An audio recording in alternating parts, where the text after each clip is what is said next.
দীর্ঘদিনেও দেশের চামড়া শিল্প খাতে কমপ্লায়েন্স অর্জন হয়নি, যে কারণে বাংলাদেশ থেকে বিদেশি ক্রেতারা চামড়া কেনা কমিয়ে দিয়েছেন বলে জানিয়েছেন সাভারের ট্যানারি ব্যবসায়ীরা। তাই অনেক ভেবেচিন্তে চামড়া কিনতে হচ্ছে বলে জানিয়েছেন তারা।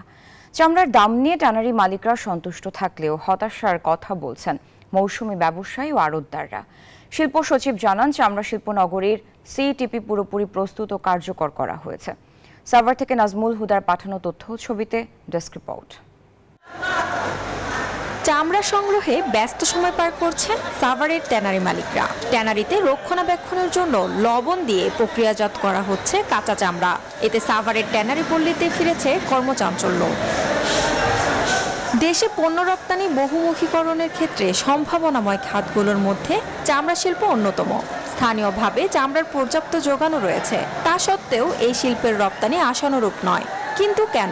অভিযোগ উঠেছে আড়তদার সিন্ডিকেটে জিম্মি কাঁচা চামড়ার বাজার, যে কারণে সঠিক সময়ে চামড়া মজুত করা যাচ্ছে না। সেই সাথে অনেক সময় চামড়ার গুণগত মানও ঠিক থাকছে না। এখানে সিটিপি যেটা, সেটা কিন্তু এখনো সরকার কমপ্লিট করতে পারে না, যার জন্য বিদেশি বায়ার কিন্তু আমাদের দেশে আসতেছে না।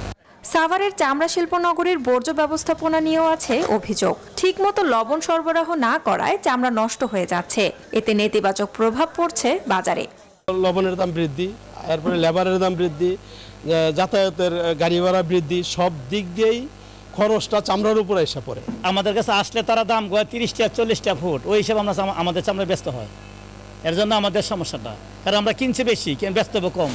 বিসিক চেয়ারম্যানও স্বীকার করছেন, পচন রোধে 4 থেকে 6 ঘন্টার মধ্যে চামড়ায় লবণ দিতে হবে। তবে সরবরাহ ঘাটতির অভিযোগ নাকচ করে দিয়েছেন তিনি। সারা বাংলাদেশের যে চামড়া আছে তার মধ্যে 4 থেকে 6 ঘন্টার মধ্যেই তার ভিতরের অংশে এই রক্ত এবং মাংসগুলা পরিষ্কার করে পর্যাপ্ত পরিমাণে লবণ দেওয়া। লবণের পর্যাপ্ত সরবরাহ আছে এবং কোথাও থেকে কোনো ধরনের আমরা অভিযোগ পাই নাই। প্রাথমিক পরিশোধন ছাড়া যাতে কোনো ট্যানারির বর্জ্য সিইটিপিতে আসতে না পারে সেটি নিশ্চিত করা হয়েছে বলে দাবি করেছেন শিল্প সচিব। WG 300 মার্ক মাত্র সিইটিপির, বাকি সবই 1400 মার্ক আমাদের ট্যানারি মালিকদের। তারা যদি আরেকটু কমপ্লায়েন্সে আসে তাহলে আমরা আশাবাদী যে ইনশাল্লাহ সামনের দিকে এই যে দ্বিতীয় বৃহত্তম রপ্তানি খাত আমরা বলি গার্মেন্টসের পরে, এটির একটা সম্ভাবনা থেকেই যাচ্ছে এবং আমরা এটা আশাবাদী যে আমরা হয়তো সেটা অর্জন করতে পারবো।